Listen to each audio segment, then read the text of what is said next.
Welcome to Time in the Shade and Shady Oak Ministries. Now, let's get to the news.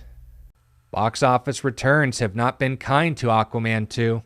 Many blame this on the presence of Amber Heard in alienating their audiences. Disney producers have instead leveled the blame on the fact Warner was dealing with a dead franchise and negligent writing at best. And after all, they would know. Oh, come on, Terry, lighten up. What are you screaming at? Hedonist activists have accused people who refuse their advances as homophobic. You heard it here, folks. Being straight is hateful. Oh no!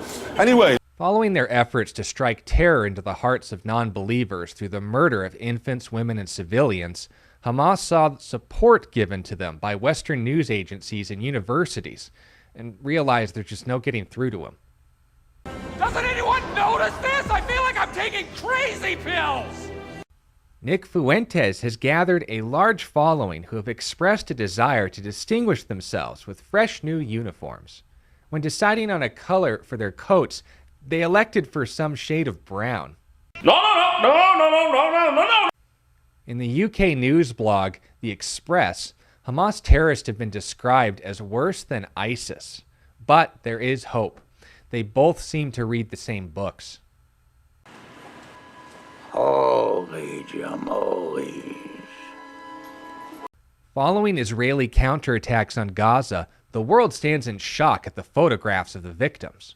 When the world was informed that those were the babies Hamas beheaded and the women they raped to death, the world quickly clarified that they didn't want to judge Hamas's culture.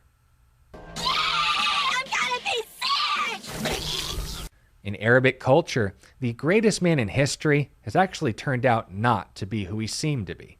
He institutionalized race-based slavery and his treatment of African slaves as inferior to Arab and Caucasian captives, the first public figure in history to do so. He's responsible for hundreds of millions of deaths, not just in the trans-Saharan slave trade from the 8th to the 21st century, but also targeted children.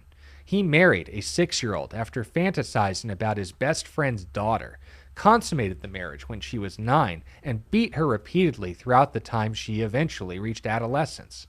He claimed divine authority that prepubescent girls are not only fit to be married, but divorced, and normalized this behavior in any culture that deems him an authority.